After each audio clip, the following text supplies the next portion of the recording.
Hello, everyone, and welcome.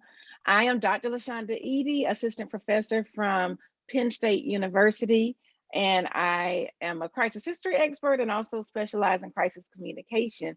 And I'm so excited to welcome you all to the 16th Race in the PR Classroom that is presented by the Institute of Public Relations and also PRSA's Educators Academy. We are so grateful you are here with us today.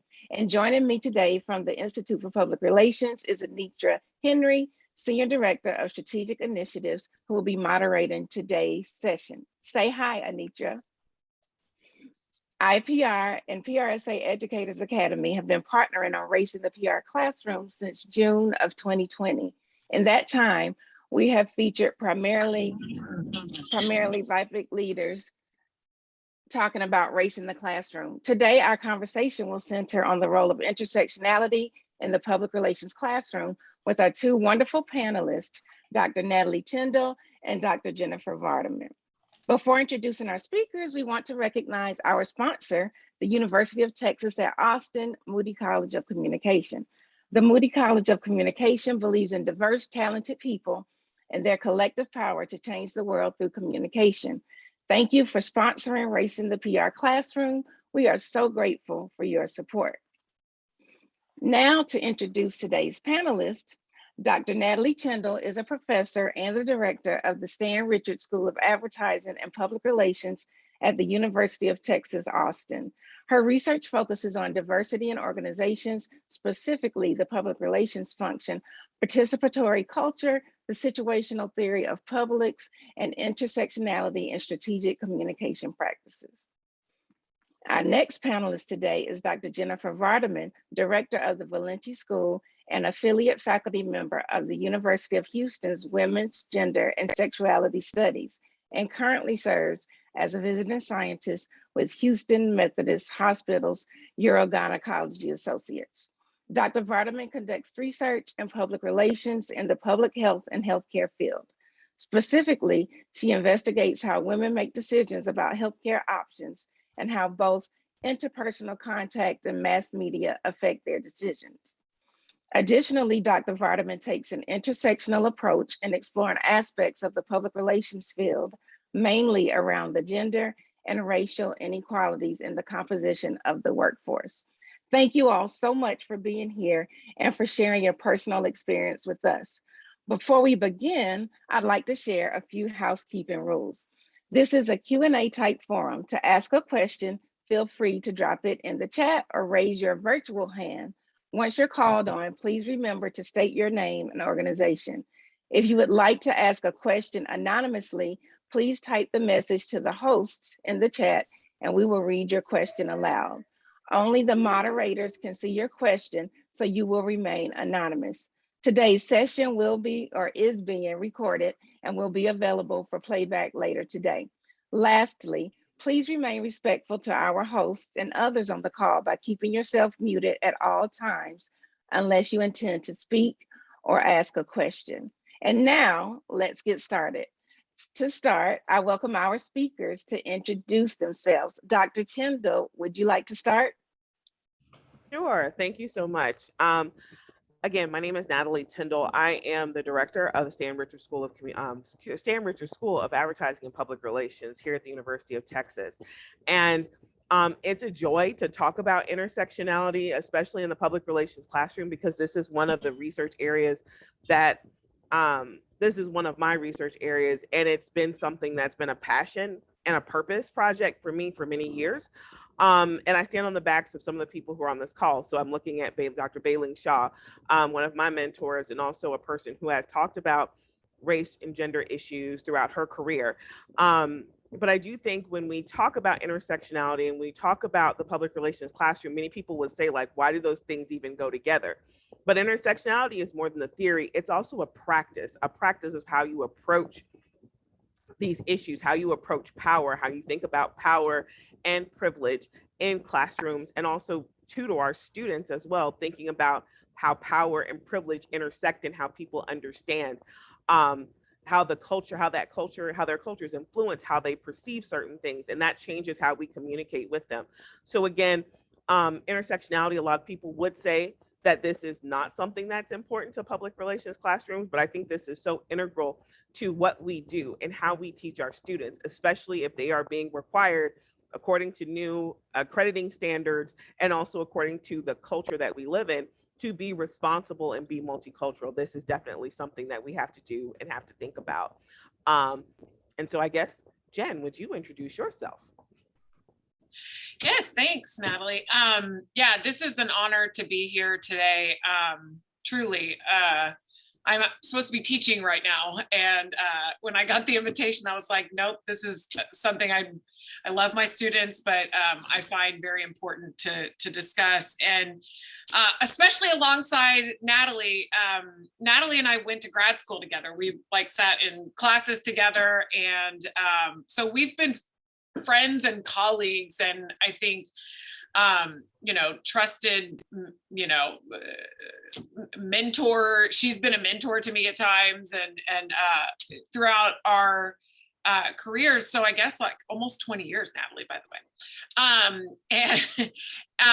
And so, truly, this is something that it's been a journey that I love, because it's been professional and personal, and those two have interwoven over the past 20 years in ways that I never imagined that I'd be sitting on a panel at this point talking about this. But and like Natalie pointed out, we aren't the people who introduced intersectionality to PR.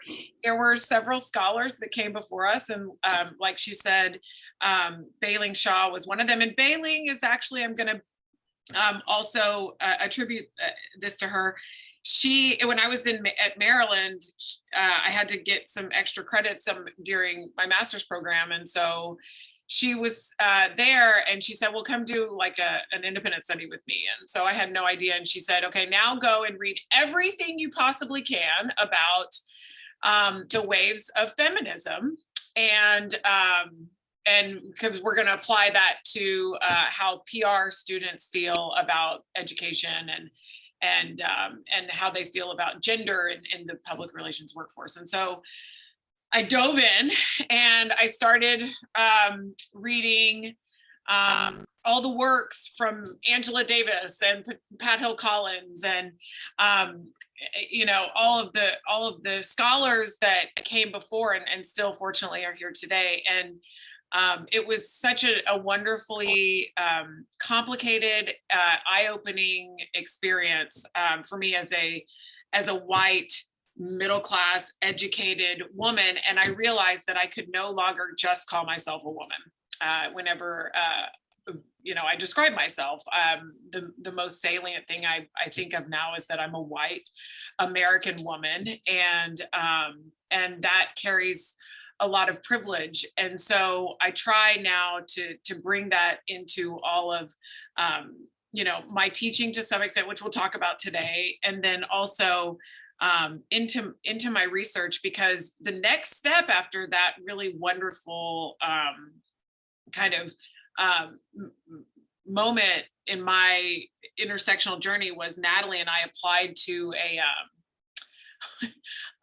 PRSA Foundation grant, and as to were we masters or PhD students? I can't remember at this point. I think we were masters. I think I was an assistant professor. No, you were not. No, you were. I wasn't. We were both students at Maryland. Yeah. I don't even remember. PRSA Foundation entrusted us with like $5,500 to go interview women of color about heart disease campaigns and communication. And to this day, I'm still humbled, because, in our PR world, that's still a good amount of money for a grant. Not in the engineering worlds and things like that. But anyway, and so we went and we did research about, we interviewed, I think, 50 something women in the Maryland, Texas, DC, and Virginia, and New York areas about what they thought about the Red Dress campaign about heart disease and CVD. And it was such a, there was a lot of personal feelings. Like I said, as like at the time I was a younger white person from Texas, a woman who was getting a master's and talking to women who had very different locations than I did. And so we realized that we really couldn't do any of our work moving forward without an intersectionality lens. So I'm so deeply grateful for IPR for introducing this series and for now bringing intersectionality to the discussion. And I would love any questions and feedback that anyone has about this today and after. So thanks. Awesome. Thank you both again for being here. And so we're going to get started with moderating this panel. And the first question that I have, and I know you all have touched on this, but I would really appreciate if both of you would go in a little bit deeper. Intersectionality lately has almost become a buzzword, but a lot of people really don't understand and truly know the definition of it. Can you help to define and describe it? Natalie, would you like to start? Sure. Intersectionality is about how identities interplay with each other to create opportunities, to create constraints, or to create marginalizations for people. So intersectionality is about thinking about more than just race or more than one thing, but thinking along multiple axes of how a person experiences the world, sees the world, and also how they have power within the world. And that's one key thing about intersectionality that we have to talk about, is that it's not just about identities and coming to bear and addressing all the identities that you have, but it's thinking about the power and your location to a locus of power. How far are you away from it, and how does that change your experience? How close you are to it, and how does that change or shape your experience? So you can't talk about intersectionality without talking about power. You can't, and that's why it's terrifying and scary for so many people. And why it's this big boogeyman, because when we start looking at, there's like a wheel of privilege or a wheel of power that you can examine. When you start getting closer to that, it challenges people's identities. It challenges people. It threatens people to start addressing and talking about those things. But it is something that we have to discuss when talking about intersectionality. It's not just about race by gender, by class, and thinking about that. It's not. It's also about how are these power things situated in such a way that it can change the course of someone's life, change the course of someone's experience with the police, change someone's experience in terms of healthcare. That's why it's incredibly important to think about power and identity. Yeah, that was perfect. I think also Natalie pointing out that it's not just about race or gender. Natalie, I don't know if you could share that graphic, but it basically talks about how if you're two identities and then different movements might be able to advocate for you, but sometimes not wholly. So, Black Lives Matter movement has had, and as the Women's March on Washington, these movements have been complicated and to some extent criticized, but have been complicated because they don't encompass everyone to the extent that that groups deserve. So, for instance, I did a piece on the Women's March on Washington and how not all women are the same, and that historically the women's movement has been exclusive of Black lesbian women's experiences, Black low-income women's experiences. And so, the question then became, how do we fully encompass everybody's needs when everybody is a mix of different identities? And so that really is the struggle with intersectionality. I did want to back up also to explain, which I thought was such an interesting and again kind of eye-opening thing for me to learn when reading about intersectionality, was Kimberly Crenshaw, who is the scholar who has been the kind of she and kind of concurrently Pat Hill Collins, who's a sociologist. They've kind of concurrently come up with intersectionality, and then Pat Hill Collins really coined the term Black feminist thought more. But Kimberly Crenshaw came from law studies, and so her really noteworthy work on this topic was conducted in the 80s. And so she published it in 1989, and it's called Mapping the Margins. And she really brought forth an analysis that makes the whole point of intersectionality salient. So rape statistics used to be reported only by race and only by gender. And so we really could not know then, despite anecdotal evidence that communities and law enforcement had on who tend to be the victims that are most prominent in rape.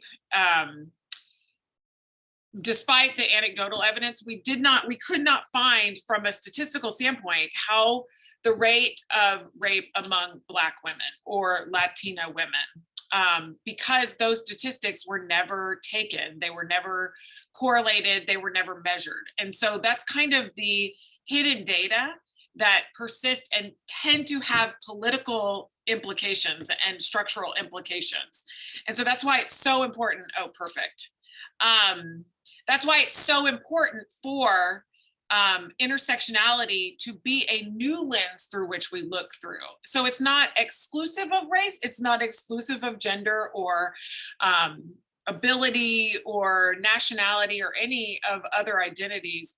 It is the point that we miss important findings and understandings when we only look through one lens, when we only look through one axis of analysis and identity.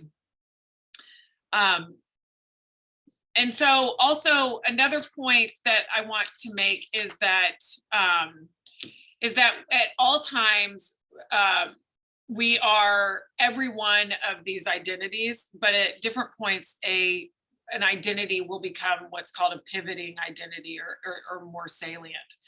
And so it's very, and Natalie noted this, but it's very time and context specific, right? Sometimes if back when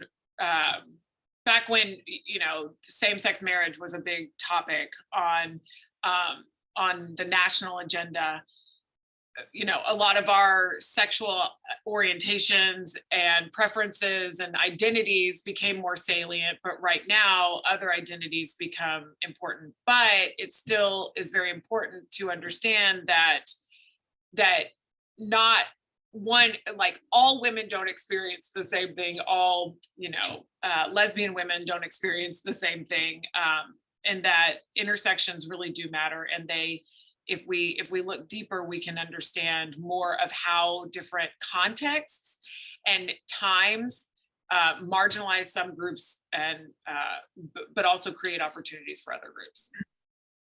Just to add on to that, there's a flattening that happens when we just talk about women. When we just put people into these large demographic buckets, which we often do, and you see still happening with some advertising and public relations campaigns, where it is just, this is for women, this is for men, this is for Black people. There are so many different factors that go into that, because the experience of a queer, deaf Black woman is definitely different from the experiences of a hearing, cisgendered, heterosexual Black woman. They are different lived experiences, and those things matter. So again, it's about, when we're talking about this from a campaign's point of view for our students, thinking beyond just the demographics of, I want to reach women ages 25 to 35. There's a lot there, and a lot of nuance and texture that are missed when we just talk about these big buckets, but also really thinking too about the socio-political environments that people live in. They may not have access to certain things that make sense for this communication campaign. So those are things that we tend to bring up and think about when we're talking about intersectionality theoretically, and then pulling that into the classroom. These are enriching discussions to have with your students as well. So just wanted to add that point. Well, you all are already on to my next question, which is, how are you bringing intersectionality and teaching it in your classrooms and with your students? Who wants to start? Jen? Yeah, it's not the easiest thing in the world. Natalie and I came up with like a handout that we'd like to share. So if y'all could, Anitra or Brittany, if y'all could share that in the chat.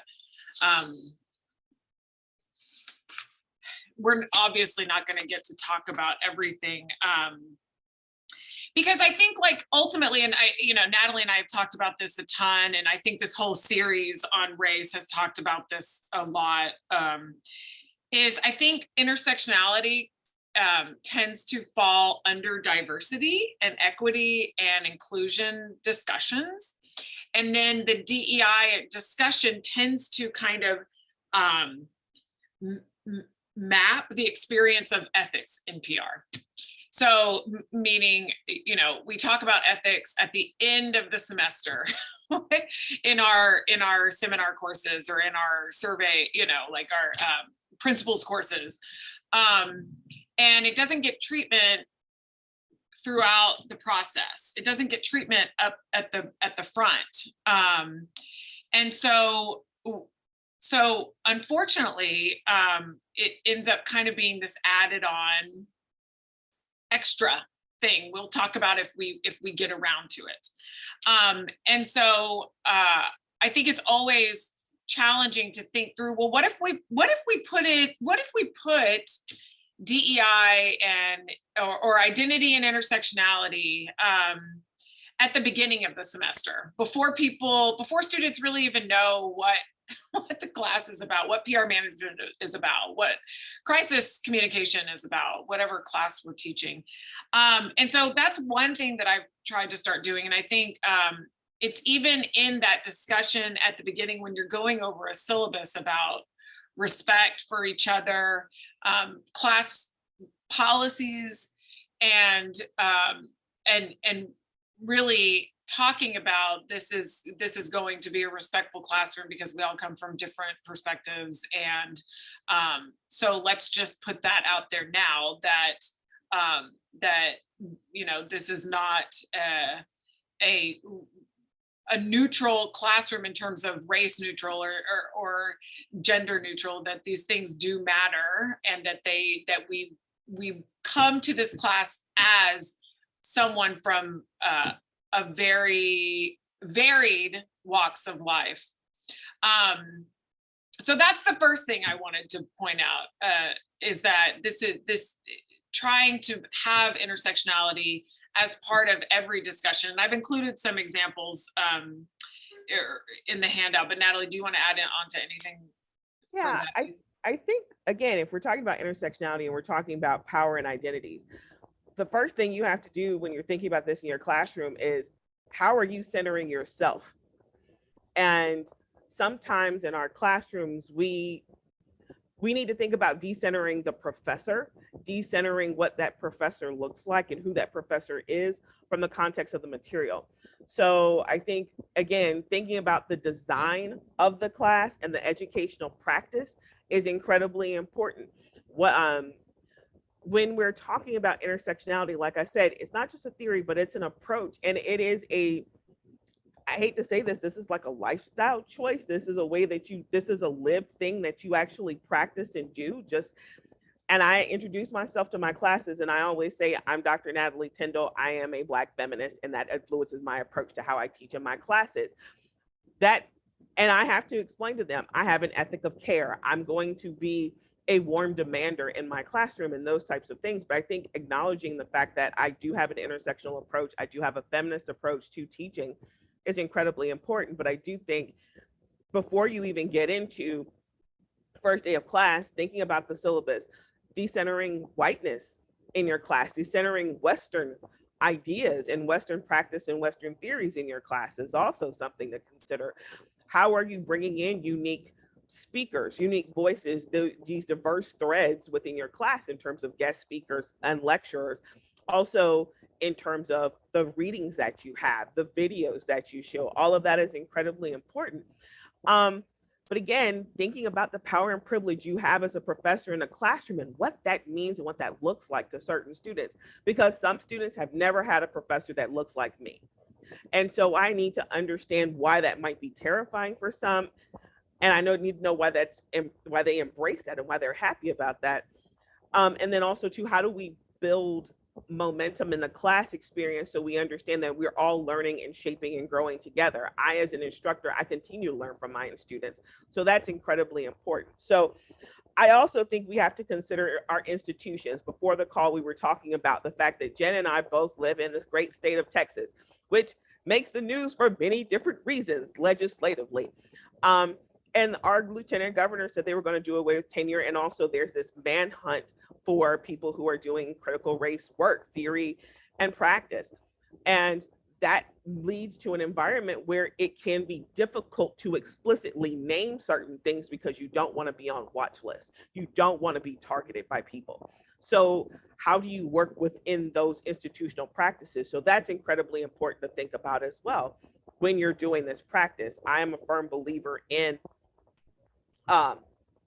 and sometimes if you can't explicitly name it, you work around the system, find a way or make one. That's what we have sometimes have to do as educators to get around some of these legislative barriers and political actions that are in contrast to the work we have to do as educators, but also the work we have to do as communicators who talk to different audiences all the time. Pat Ford, you raised your hand. We would love to hear from you. You have a question you'd like to ask?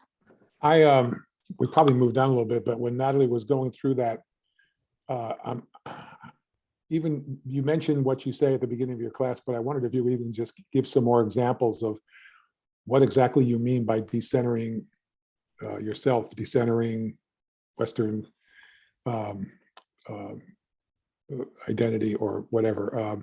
I'm really intrigued by this. And I want to just make sure I'm understanding what you mean by that. You know, I think it's from my perspective, it is one of, I'm heavily educated, overly educated to some extent. I come from a Western background. I come from the school of thinking I have about public relations is entirely informed by Western dynamics, not necessarily by the global South.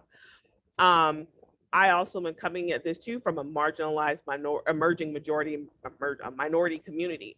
So for me, when I look at the curriculum I'm given or the syllabus I'm given, sometimes it's about peeling back some of these things to really get to, okay, if we want students to understand identity or to understand diversity, we need to plug in some other resources that are more global in nature, understand that these might be from different communities. Also too, we oftentimes in a lot of our classrooms have we talk about agency and we talk about corporate, but we don't necessarily talk about people who are doing advocacy work and also activist work, working in social movement. So how do we bring those people into this conversation as well? I think it's more so about trying to think about who our students are and understanding what the students have to get in order to work in these environments. But also too, listening to what our students are saying. For so many students, especially students of color, LGBTQ students, and also students who have disabilities, they don't feel like they're included in any of the curriculum. They don't feel that they are included in the entire practice. They don't see people who look like them.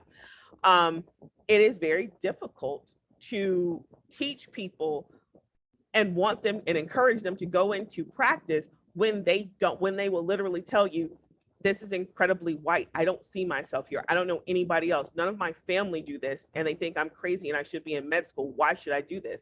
So connecting, being able to bring in more texture again and nuance, bringing in resources and things that are not just from this one perspective, but multiple perspectives is incredibly important. Also too, what decentering yourself also means that the best learning style that you have may not work for your students.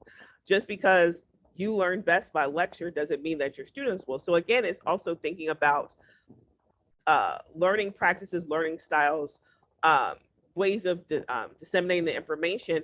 And again, thinking about what's best for the students and what they need versus oftentimes thinking about what is best for us. And Jen, you may want to answer, but I know Bailing had her hand up and now, so sorry, Anitra, I'm taking over your job. I apologize. That's totally fine with me. Jen, did you want to add anything before we have Dr. Bailing Shaw ask her question or provide her comment? Yeah, I definitely I think that's an incredible question, because it's something we say, but it's totally different if we want to actually do it in the classroom. Some of the recommendations we've written down are teaching and then administrating PR. So I might get to the administration piece in a little bit, because I think that has a lot of impact across like an academic unit. But I think I'm going to share my screen real quick. In my classes where we are not really doing a ton of like in my lectures or my seminar classes, we use some kind of model like this, and I'm going to share my screen real quick, about just asking questions at the beginning to try to. Here we go. So I gave a presentation a while back, about a year ago, to some UK folks. Sorry, I'm trying to. Can y'all see my screen? Is it not me? It's the. I see the chart. Okay. Make it full screen, it'll be even better. Okay, hang on. Sorry, I'm trying to get my. Okay, is that better? Yes. Good. Okay. So, first of all, the question is, what are your identities? And a lot of our students don't necessarily think about probably half of these. Some of them might think about them more than others, but then to just ask the questions, identities you think about most often. And then identities you think about least often, your own identities you would like to learn more about, the identities that have the strongest effect on how you perceive yourself, and then identities that have the greatest effect on how others perceive you. So the top two questions are a little bit like eye-opening for each other to hear across a student's experiences. But then the questions more at the bottom really do get to the piece that Natalie was really driving home about power, and which identities have the most, how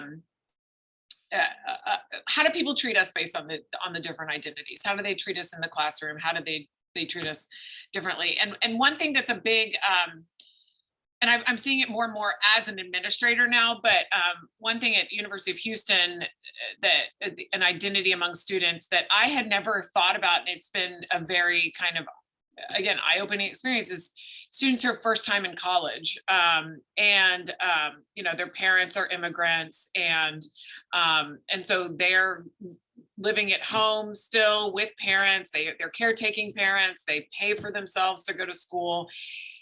All of those factors are these things that we're saying structure the way that students come into the classroom and how they interact with public relations.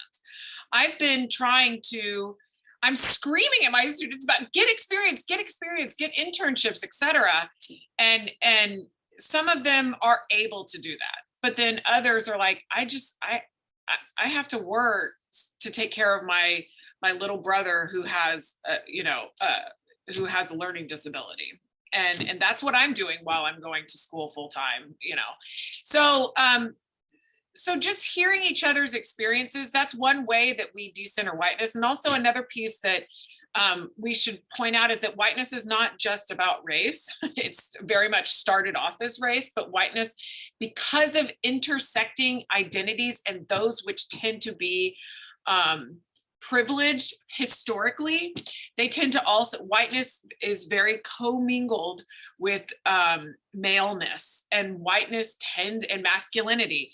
Whiteness tends to also be commingled with not having any sort of intellectual or physical disability, tends to be mingled with being in relationships that are opposite gender, opposite sex, like heteronormative relationships, and being American, and, all of the positions that are privileged, those also kind of go along underneath this kind of umbrella of whiteness.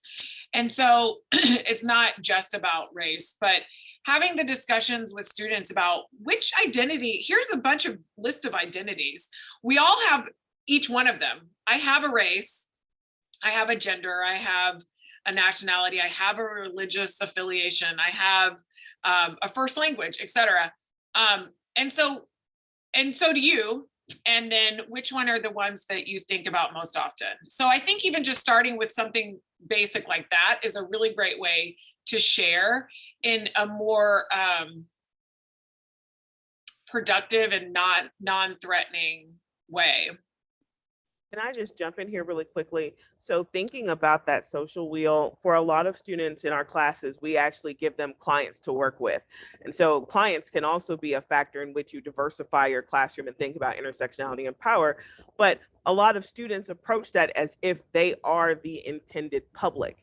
So also helping them to break down and see where there are gaps between you, and I think Jen and I experienced this with the Heart Truth Project. There were a bunch of white women from Bethesda in their 50s talking about how we talk about heart disease when the people they were trying to talk to were Native American, Black, Hispanic, and Asian American women who were in their 30s and 40s. Clearly, there were differences in how they perceived what we should do, which was high fashion, hot with very skinny 19-year-old models in the advertising versus what people actually saw and what they wanted. So I think this is one way to sort of unwrap and unwind some things when you're dealing with clients in your classroom and saying, here are your identities. Here are the identities of the people that we're trying to reach. There may be some overlap, but there may be some gaps. What should we do to figure out what we need to do? How should we talk to them? So those are incredibly important. Oh yes, the slide with the Pat, all that stuff is in the link that Brittany posted. And I can send it to you as well, Pat, if you don't mind too. I can send it to you via email. So Bayling has her hand raised again. Yes, Bayling Shaw, please join the conversation. Hi, how are y'all? First, I'm so proud of y'all, Natalie and Jen, for doing this panel and for everything that you all have done. I wanted to talk about Pat's question in terms of some concrete suggestions of how we decenter the self, by which we mean not necessarily the self like the actual individual, but also more decentering dominant discourses, dominant experiences. And I just think back to when I first became a college professor and all the things that I apparently did wrong. So let me share my laundry list of things that I would do differently if I went back to the classroom, which, can happen any day because deans serve at will. So I used to have my students on the first day read the syllabus. I would call on students and make them read out loud because I wanted to be sure students knew what was in the syllabus. Well, some students can't process that quickly. Some students might have speech challenges that make them uncomfortable reading out loud. So that was really not, in hindsight, the best practice on my part. I used to make students come to class and I would deduct points for their failure to come to class, and class attendance was a really important part of their grade. That was based on my assumption that every student had a reliable and cost-effective way to get to class. And now, especially with gas prices being what they are and what traffic looks like in Southern California, I wouldn't make class attendance required. I mean, nothing I have to say is probably that important if you just read the book, right? I would always have in my syllabus my office hours because that's what the university wants us to do. But, students who are military veterans have really negative connotations with the term office hours, because in the military, that means you're being summoned to a situation where you are in trouble. And so maybe instead of office hours now, I would put office hours / hours of instructor availability. I would always say to students, there is no such thing as a stupid question. If you have a question, raise your hand. If you have a comment, raise your hand, speak out. Some students come from cultures where really that is not the thing to speak out. And so what I started to do later in my teaching career was I would split students up into small groups to present them with a series of questions. And then they would discuss the questions and come up with answers in the small group. And then each of the small groups would report out the answer that their small group had come up with. And that made it so that the answer didn't necessarily come from an individual, especially if it was a culture sensitive or identity sensitive answer that maybe they didn't want to share with the whole entire class, but it was okay for them to share with 2 or 3 of their peers. I also used to be really irritated when students would not look me in the eye. I'm like, show a little respect, look your teacher in the eye. Well, as it turns out, in some cultures, that's not how you show respect. You show respect by not looking at authority figures in the eye. And so I had to get over what I thought was respect and what my students were trying to show me as respect. I mean, the list just goes on and on, right? So those are just some, I think, concrete examples. Pat, to your question. For the group, I want to point out that when we talk about decentering the self and make that equivalent to decentering dominant culture, we are presuming that faculty members come from a certain type of dominant culture. And I've seen situations where a Black feminist faculty member teaching from an ethic of care kind of gets dinged on teaching evaluations for being too nice or for being, you know, whatever, for being not reflective of the dominant expectations in the academy of what a professor looks like and how a professor should behave. And so maybe segueing to Jen's administrative, you know, I think when we get to the part of when colleagues are doing like peer evaluations at faculty or department chairs are doing evaluations, we really, really need to be thoughtful about what it is that our students are telling us and how our students' experiences are being filtered through lenses that they have been culturally trained to wear, right? And I think part of that process is a constant checking in with our own selves. And like, as I look at my own Zoom background, I'm really proud that none of the mess in my office is visible on screen, but I'm seeing the card with a Christmas tree on it, which frankly is there because it's the only vertical card in my office that is still standing up March after the holiday season.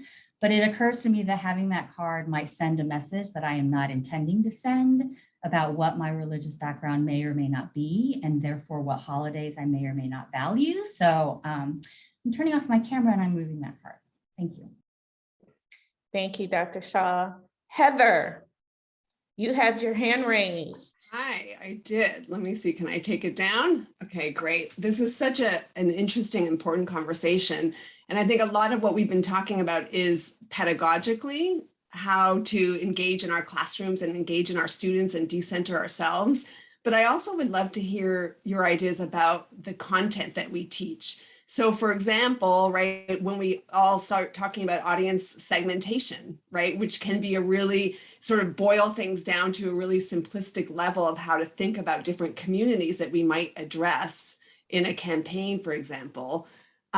What suggestions do you have to make that a more, you know, richer conversation, maybe more complex, that doesn't seem so insulting sometimes in terms of its, you know, simplicity in the way that audiences are segmented? Yeah, so on the handout that we sent out, first, it is a really like hard, I think activity, because you're already like, how do I teach segmentation to students? Because it is like this complex idea and they're still just like trying to figure out how do I, how do I get to class in some cases. So I think part of it is bringing in clients that tend to have,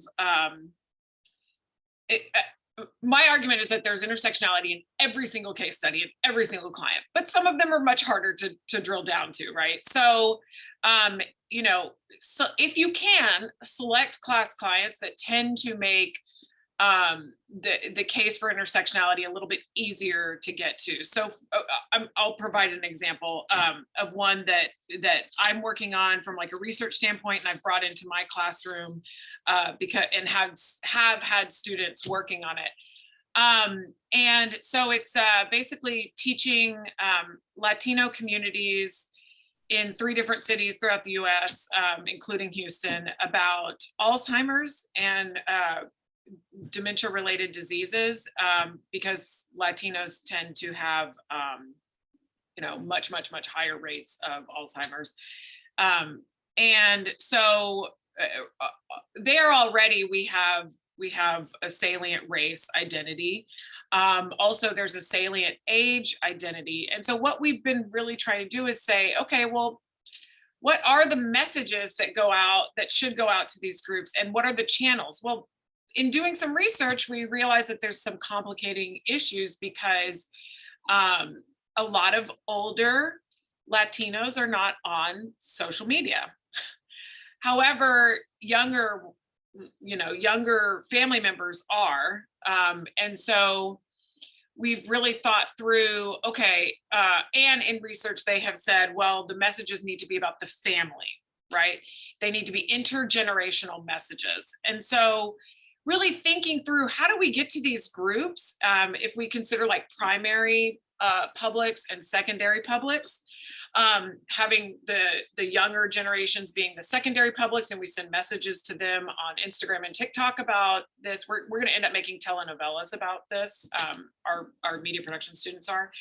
But so getting to the younger generation through that way, but then also putting some on Facebook for the older generations, because they are getting onto Facebook now, but then also getting into the WhatsApp conversation, like the chains that families are on, and linking there. So, discussing segmenting of messages, how social channels and dissemination are differentiated based on various publics, but also even in like talking about like in your principles classes where you might not have a client, right? Asking questions like, how does in-house PR versus agency PR engender marginalizations of race and gender concurrently, right?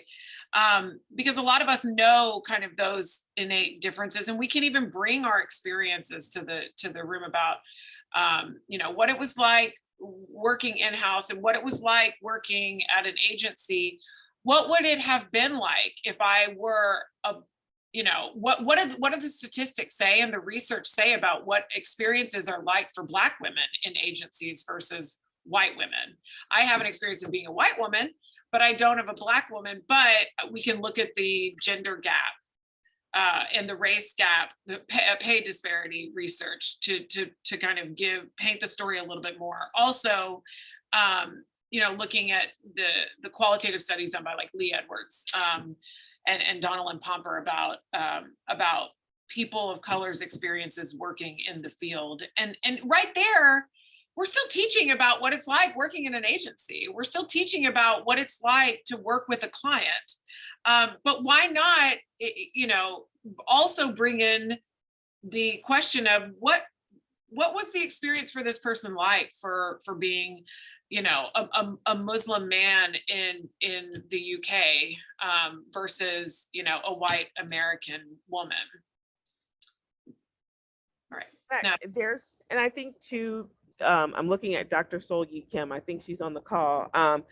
We were doing a PRSA panel earlier this week, and she was talking about her dissertation research, looking at how agencies and corporations talk about DE&I. There's easy things that we can do in terms of giving a content analysis where your students can actually look to see, like, how are they talking about diversity?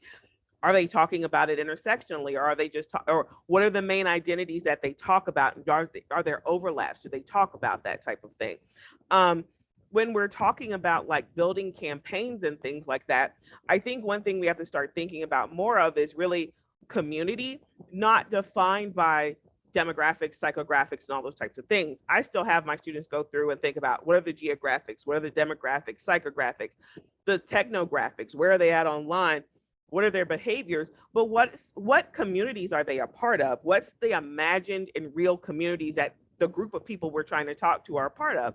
Because sometimes in these imagined communities, race does play a factor, gender does play a factor, the intersection of these things play a factor, but being a part of that community is bigger. So one of my grad students is doing a study on BTS and K-pop and brand loyalty. It does have a connection, I'm getting to it. So BTS, that fandom spans across generations, intercultural differences, and all these other types of things. Yes, there are negative fan experiences that people have, but BTS fans as a community are so supportive, and they want to be seen as ARMY. They don't want to be seen as different types of groups. That's incredibly important. So I think one thing for advertising and public relations practitioners, we have to be aware of is that there are communities that exist that are directly tied to some of the things that we want to promote, sell, do, change behavior for. Connecting at the community level, that civic imagination level, that imagined community level is vitally important, even more so now because of the media environment we're in, because of the social media cesspool that exists. Thinking about the community is really important. So I would argue that we should be moving in that direction versus, going back to this, I need to talk to white women this age, moving beyond that. Awesome. Awesome. Thank you all so much. To round out this session, I want to ask you all to look to the future. What role should intersectionality play? Is it playing now in PR? And what should it look like? If you could just sculpt this out for yourselves, what should it look like in the future?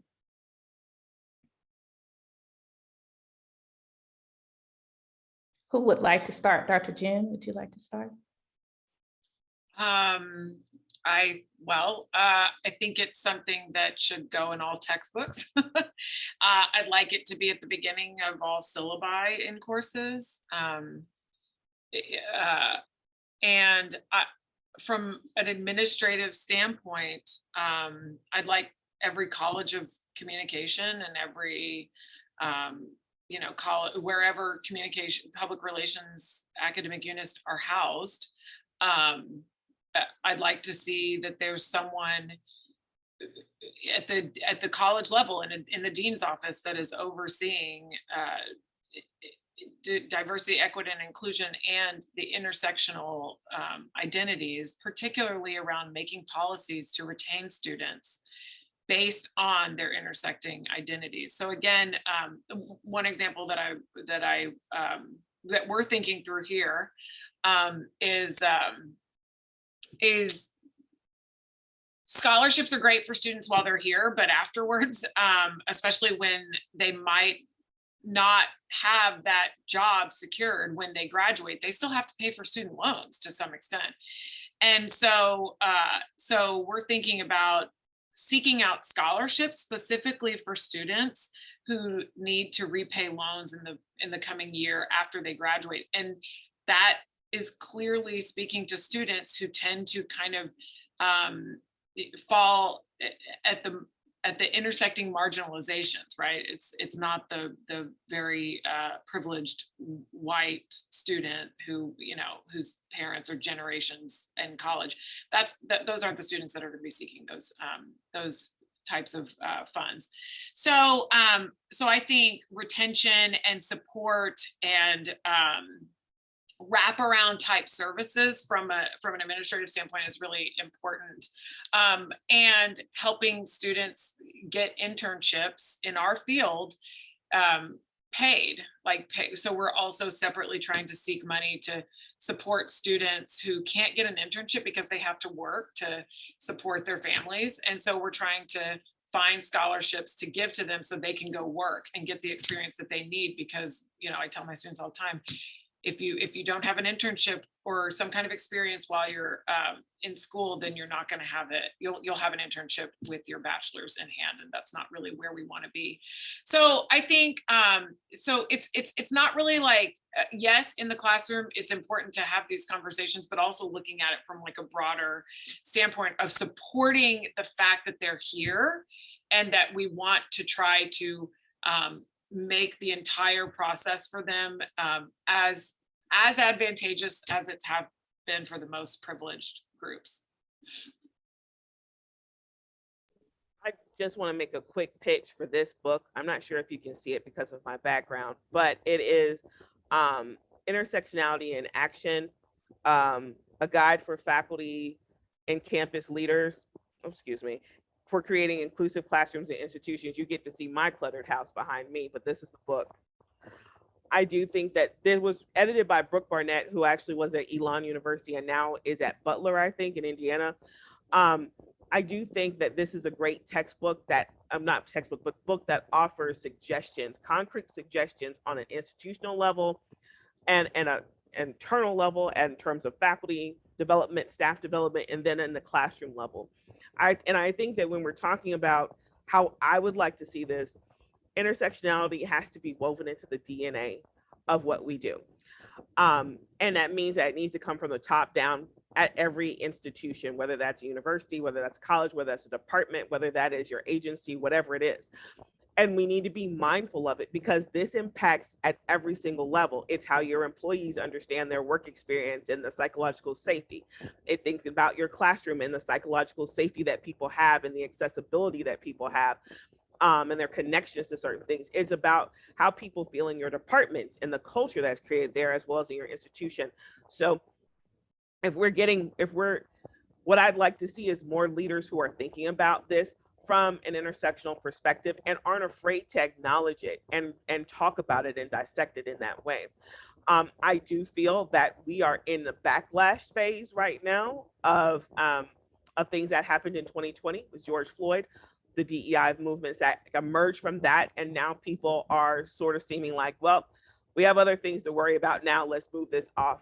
So I do think that we have to be ever vigilant in keeping this at the forefront. Otherwise, we run the risk of, Jen and I have been talking about this for 20 years. I'm exhausted. I'm tired of talking about this. It's important and I want to, but it feels like sometimes we just are moving in like sludge. It just feels like we're going nowhere to some extent. So it just feels like we're going to have to keep on pressing and keep on pushing, keep on talking about this, but we need to create leaders, and our students are going to be the next generation of leaders in the industry to get them understanding that this is important and to actually start seeing some movement as well.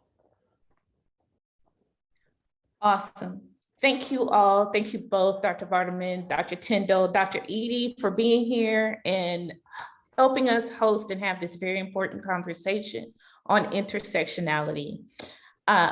We thank you all for all of the attendees for showing up today. And of course, the replay will be available within 24 hours on the IPR website.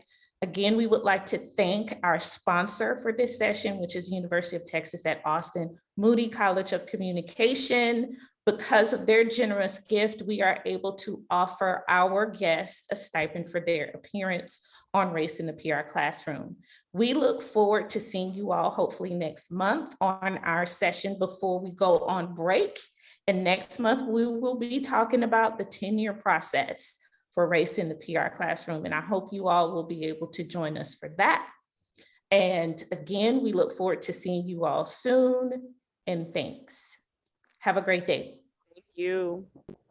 Bye. Thank you so much.